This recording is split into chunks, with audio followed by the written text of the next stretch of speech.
of the important things that we discussed about was that cities are different, that we need to take into consideration infrastructure, we need to take into consideration how we plan the cities, but also the social part of the cities, not only the culture, but how people interact and where do the cities come from, so the history of the cities, where are they? We all need to work together between academia, companies, the city officials, and also the community to make cities much more pleasant to live in.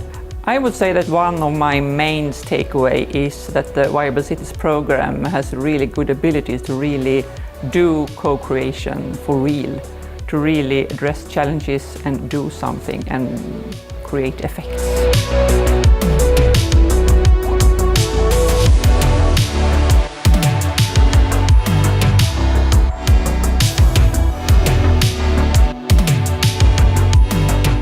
Now I spent 2 years in Australia, and what I find is really terrific when you get back to Sweden is the enthusiasm and the willingness to really work across sectors. In Australia it would be sort of single helixes rather than triple helixes, quadruple helixes.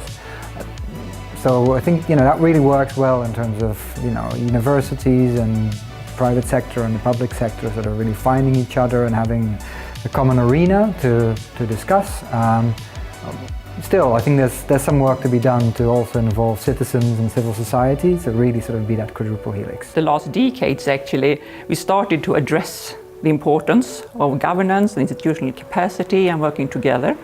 And then I think we have developed both knowledge and experiences about how to do it and what we shall do, and perhaps now it's time to really do it. First of all, it's a good and catchy mission. It's something that you can explain to people. I mean, even for me as a researcher, when I try to explain to my family what I'm doing, this is kind of complicated. I say, okay, I work towards carbon neutral cities.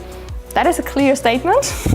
And I think this is also, from my research point, the main challenge, how we can find a way to make the goals so explicit that we can engage people for them. Like, for example, in energy transitions, how can we explain to people why they should start thinking about what is their role in the energy system. I mean, they needed no role at all for years now.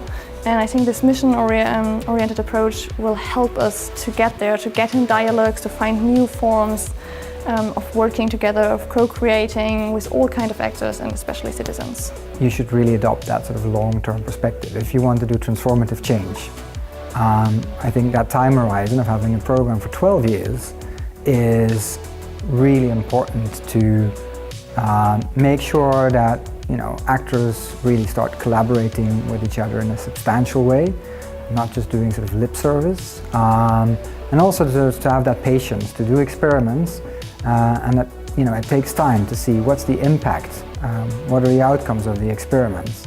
You won't catch that maybe a couple of months after a project has ended, but that takes time.